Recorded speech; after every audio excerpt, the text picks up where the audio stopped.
అదే RTV app వార్తల్ని క్షణాల్లో చదివే అవకాశం ఉంటుంది. ఒక న్యూస్ పేపర్, ఒక టెలివిజన్ ఛానల్ మీ చేతుల్లో ఎప్పుడూ ఉంటాయి. తాడిపత్రి అల్లర్ల కేసులో నాకు హైకోర్టు నుండి షరతులతో కూడినటువంటి బెయిల్ ఇవ్వడం జరిగింది. దానికి గాను ఆ కేసులు సంబంధించి జామీన్ లేనికి 15వ తారీఖు నుండి నేను అధికారులను పదే అడుగుతాను. ఆ కండిషన్లో కూడా నేను జామీన్లు ఇచ్చిన తర్వాత 15 రోజులు తాడిపత్రికి పోకూడదని షరతుంది. నేను ఆ జామీన్లు ఇస్తే నాకు ఆ 15 రోజులు గడుస్తుందనే ఒక ఆలోచనతో నేను చాలాసార్లు పోలీసు అధికారులను అడగడం జరిగింది. కానీ వాళ్ళు బేఖాతరు చేస్తున్నారు. హైకోర్టు ఆర్డర్స్ను కానీ మేము ఫోన్లు చేసి మాట్లాడినప్పుడు కూడా రేపు చెప్తాం, ఈరోజు చెప్తాం అంటూ చెప్తూ ఎప్పటికప్పుడుకు నన్ను తాడిపత్రికి పోనీకోకుండా అడ్డుపడడం జరుగుతుంది. ఇవన్నీ దృష్టిలో పెట్టుకొని ఏంటికంటే నాతో పాటు 10 మందికి ఇంకా బెయిల్ కూడా వచ్చింది. వాళ్ళందరూ కూడా స్వేచ్ఛగా జామీన్లు కూడా సూట్నీళ్ళు కూడా ఈకోకుండా తాడిపత్రిలో వాకింగ్ పోతూ పోలీస్ స్టేషన్ చుట్టూ టీలు దాక్కుంటూ వాళ్ళ వ్యాపారాలు అన్నీ కొనసాగుతూనే ఉన్నాయి. ఈ 11 మందిలో జేసీ ప్రభాకర్ రెడ్డి అతని కొడుకు కూడా ముద్దాయిలు. వాళ్ళకు కూడా సేమ్ నాతో పాటు షరతులతో కూడినటువంటి బెయిల్ కూడా వాళ్ళకు కూడా వచ్చింది. నిన్న మీడియా వాళ్ళకందరికి కూడా చెప్పినాడు, నేను ఎలాంటి షూరిటీలు ఈయను, పోలీస్ అధికారులు ఏం చేసుకుంటారో చేసుకోండి అంటే నా భాషలో చెప్తాను. కానీ అతను ఇంకో భాషలో కూడా మాట్లాడుతుంటాడు. అతనికి ఎక్కువ నూర్దులు కాబట్టి నానాకు భాషలతో మాట్లాడుతుంటాడు. కానీ పాపం ఇక్కడ ఉన్నటువంటి అధికారులు కూడా అలవాటు చేసుకున్నారు అతని భాషకు కానీ అతనికి ఉన్నటువంటి ప్రవర్తన మీద కానీ. నిన్నటి కూడా అధికారులు నన్ను కూడా జిల్లా బహిష్కరణ చేస్తా, తాడిపత్రిలోకి అడుగు పెడితే పంచ ఊడికి కొడతా అని చెప్తాడు. ఏమన్నా తాడిపత్రి జేసీ కుటుంబాన్ని జాగీరా ఏమన్నా అనేది నా ఆలోచన. ఒకవేళ వాళ్ళ జాగీరో లేకపోతే వాళ్ళ ఆస్తి లేకపోతే అంటేనో ఇంకోటి చేస్తా అంటేనో అతను మాట్లాడినా కూడా ఒక అర్థం ఉంది. తాడిపత్రి నియోజకవర్గంలో నాకు 87,000 ఓట్లు ప్రజలు అక్కడ నన్ను వేసినారు. అంటే ఈ 87,000 ఓట్లు నాకు వేసినటువంటి వైఎస్ఆర్సీపీ సానుభూతి పరులు కావచ్చు, లీడర్లు కావచ్చు, కార్యకర్తలు కావచ్చు, వీళ్ళందరూ కూడా నన్ను అభిమానించే వ్యక్తులు. ఇంతమందిని పెట్టుకొని నేను తాడిపత్రికి నన్ను రానీను, జిల్లా బహిష్కరణ చేస్తా, రాష్ట్ర బహిష్కరణ చేస్తా. ఈడేమన్నా పోలీస్ అధికారా, లేకపోతే కలెక్టరా, లేకపోతే ఇతనేమన్నా సీఎమ్మా, ఏందో ముందు అతని అర్హత ఏందో అతను చెప్పి తర్వాత మాట్లాడితే కూడా దీనికి ఒక అర్థం ఉంటుంది.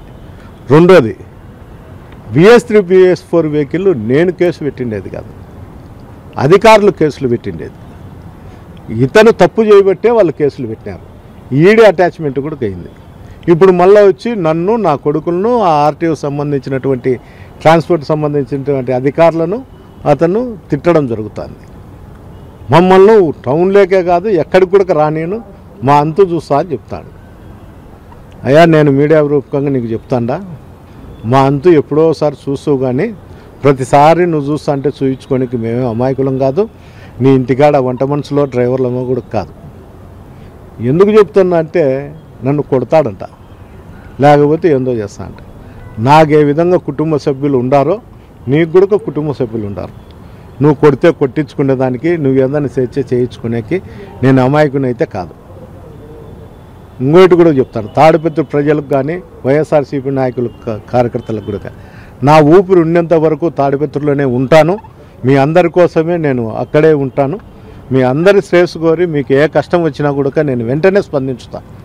అది ఎంత కష్టమైండేదన్నా కానీ తిరిగి నువ్వు ఇట్లే అరాచకాలు చేస్తా, మా మీద దాడి చేయాలనో, ఇంకోసారి నా వెహికల్ మీద దాడి చేసో, నన్ను ఏందో హతమార్చాలనో, నీకు గతంలో కూడా మా కుటుంబంలో నువ్వు కూడా మా సోదరుని హత్య చేయించినావు. అయినా కూడా వద్దు, ఈ ఫ్యాక్షన్ అనేది ఇది వద్దనుకొని నేను ఇంతవరకు కూడా ఉన్నాను. తిరిగి మళ్ళీ నేను నీతో చంపించుకునేదానికో, నా కుటుంబ సభ్యులు చంపించుకునేదానికో నేను ఊరికే ఉండను. నా కుటుంబ సభ్యులు నేను ఎట్లుంటానో నీకు, నీ కుటుంబం, నీ కుటుంబ సభ్యులు కూడా అట్లే ఉంటారు. ఇవన్నీ జ్ఞానం తెచ్చుకొని తాడిపత్రిని ప్రశాంతంగా పెట్టేదానికి ఆలోచించే. నువ్వు ఆలోచన చేయకోకుండా ప్రతిసారి నీ మీద దాడి చేస్తా, నిన్ను కొడతా అంటే కొడితే కొట్టించుకునేకి, తిడితే తిట్టించుకునేకి నేను అమాయకుని కాదు.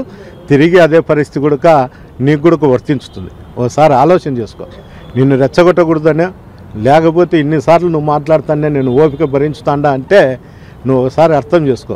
అర్థం చేసుకోకపోతే దీనికి నువ్వే మూల్యం చెల్లించుకుంటావు తప్ప నేనేం కాదు. ఏంటికంటే నువ్వు నన్ను చంపినా నా కొడుకులు 4 ఉన్నారు. మా అన్న కొడుకులు 2, నా కొడుకులు 2. అది ఒకసారి నువ్వు ఆలోచన చేసుకొని బ్రతుకుతే బాగుంటుంది. కానీ చూసి మాట్లాడితే నీ ఆరోగ్యానికి మంచిది, నా ఆరోగ్యానికి కూడా మంచిది. అమాయకులు ప్రజల మీద, అమాయకుల మీద దాడులు చేయడం అంటే మంచిది కాదని కూడా ఈ సందర్భంగా మీకు చెప్తాను. నేను స్కూటీలీళ్ళనే స్టేషన్కి పోయినా. ఏంటికంటే ఎన్నిసార్లు అడుగుతానే వీళ్ళు రావద్దని చెప్తారు అనేది. కాబట్టి నేను స్కూటీలు ఇచ్చి అటుంటి నాకు 15 రోజులు గడువు గడుస్తుంది. కాబట్టి హైకోర్టు నేను ఎప్పటికీ కానీ పోలీస్ అధికారులను కానీ చట్టాన్ని కానీ గౌరవిస్తా. నేను వాళ్ళ ఆలోచనల ప్రకారమే అధికారులు ఏది చెప్తే అది వినుకుంటూనే వచ్చిన. ఇప్పుడు వరకు నేను ఎమ్మెల్యేగా ఉన్నప్పుడు కానీ ఇప్పుడు కానీ నేను వాళ్ళ ఏ సూచనలు చేస్తే ఆ సూచనల మేరకే నేను నడుచుకుంటాను తప్ప వాళ్ళకి వ్యతిరేకంగా ఎప్పుడు నేను పోవడం లేదు. చట్టాన్ని, పోలీస్ అధికారులను నేను ఎప్పుడు కూడా గౌరవిస్తా అని చెప్పి ఈ సందర్భంగా మీకు చెప్తాను. అంటే ఈ కేసులన్నీ కూడా ఛార్జ్షీట్లు అయినాయి, ఈడీ అటాచ్మెంట్ కూడా అయింది. దీనిపైన నాకు తెలిసి అధికారులు ఏంటికో స్పందించలేకున్నారు. నాకు తెలిసి ట్రాన్స్పోర్ట్ వాళ్ళ మీద ఇది 2వ సారి. ఓసారి నరుకుతా చంపుతా అంటున్నారు. పాపం ఐపీఎస్లను కూడా నరుకుతా అంటే కింద అధికారులు భయపడుతున్నాడు. పై అధికారులు ఐపీఎస్లను ఎస్పీ స్థాయిలో ఉండే వాళ్ళనే నరుకుతా చంపుతా అంటున్నాడు. మా స్థాయి ఎంత, అందువల్ల నువ్వు ఏది చెప్తే అది చేస్తామని. ఉదాహరణకు నిన్న దాదాపు 10-15 రోజుల కిందట సజ్జలు తిన్నా. ఆ గ్రామంలో 2 తెలుగుదేశం వ్యక్తులు కొట్లాడితే ఒకడు కోమలేకపోతే బెయిలబుల్ సెక్షన్ పెట్టినారు. అసలుకు 324 కోర్టులోనే జామీన్లు ఇచ్చి పంపించడం జరిగింది. ఏంటంటే వాళ్ళిద్దరూ కూడా తెలుగుదేశం కార్యకర్తలే. ఇంకోటి కోమటికుంట్ల సింగళమల్ల కాన్స్టిట్యున్సీ పుట్లూరు మండలంలో కోమటికుంట్లలో వైఎస్ఆర్సీపీ కార్యకర్తను కొట్టినప్పుడు అతను కోమా లేకపోతే స్టేషన్ బెయిల్ ఇచ్చేదానికోసం అందరినీ స్టేషన్లోకి పెట్టి పంపించడంతో అప్పుడు ఉన్నటువంటి ఎస్పీ కావచ్చు వీళ్ళ ఆదేశాల మేరకు మళ్ళా కూడా తిరిగి 307 వేసి కొంతమంది రిమాండ్ పంపించి ఒక వ్యక్తిని వదిలేసినారు స్టేషన్ నుంటే. అది అతను చనిపోవడం కూడా జరిగింది. అతనికి మళ్ళీ చనిపోయిన తర్వాత 302 వేయడం జరిగింది. అంటే పోలీస్ వ్యవస్థ మీద జేసీ ప్రభాకర్ రెడ్డి ఎంత ఒత్తిడి తెచ్చి అంటే చచ్చిపోతా ఉండే పరిస్థితుల్లో ఉన్నా కూడా వాళ్లకు బెయిలబుల్ సెక్షన్లు వచ్చే విధంగా చేస్తాడంటే ఒకసారి అందరూ కూడా గమనించాలి. రాష్ట్రంలో ఏ విధంగా జరుగుతుంది, ఏ విధంగా ఉందనేది రాష్ట్రంలో ప్రతి పోలీస్ అధికారి కూడా స్పందించండి. కనీసం మీ ముందుకు వచ్చి మీ అధికారుల జోలికి వచ్చి మీ ఐపీఎస్ల జోలికి వచ్చి ఐఏఎస్ల జోలికి వచ్చినప్పుడు కూడా మీరు స్పందించకపోతే ప్రజాస్వామ్యం అనేది ఏముండదు. లా అండ్ ఆర్డర్ అనేది మీ చేతిలో నుండి కూడా జారిపోయే ప్రమాదం కూడా ఉంది ఈ రాష్ట్రంలో. అందువల్ల అలాంటి ప్రమాదం లేకుండా ఎక్కడెక్కడ సమస్యలు లేకుండా కూడా అడ్డుగు కట్ట వేస్తే తప్ప లేకపోతే ఎక్కడ లేదు. ఈ జిల్లాలో 7 కాన్స్టిట్యున్సీలలో ఒక తాడిపత్రి ఒక్కటే ఈ విధంగా జరుగుతుంది. ఎక్కడ కూడా చిన్న చిన్న ఘర్షణలు తప్ప ఏం జరగడం లేదు. అంటే మనిషిని చంపినా కూడా నేనుండా అని చెప్పి ఒక భరోసా ఇచ్చాడు తెలుగుదేశం నాయకులకు కానీ పోలీసు అధికారులకు కూడా మీరు చూచున్నట్లు పోవాలని అసాంఘిక కార్యక్రమాలు పెట్టినాడు. దీనిలో పైన అంతటి కూడా వచ్చే డబ్బులు కావచ్చు ఆ కార్యక్రమాలు చేసేటువంటి వ్యక్తులతో ఇంటి దగ్గర మనుషులను పెట్టుకొని దాడులు చేయడం జరుగుతుంది. అంటే ఈ ఎంత వరకు ఉంటుందో కూడా అర్థం కావడం లేదు. ఇదే విధంగా జరుగుతుంటే తిరుగుబాటు అనేది తప్పదనేది కూడా నేను తెలుసు. మరిన్ని వీడియోస్ కోసం ఛానల్ ని సబ్స్క్రైబ్ చేయండి. లేటెస్ట్ అప్డేట్స్ కోసం వాట్సాప్ ఛానల్ ని ఫాలో చేయండి. అండ్ లింక్ డిస్క్రిప్షన్ లో ఉంది.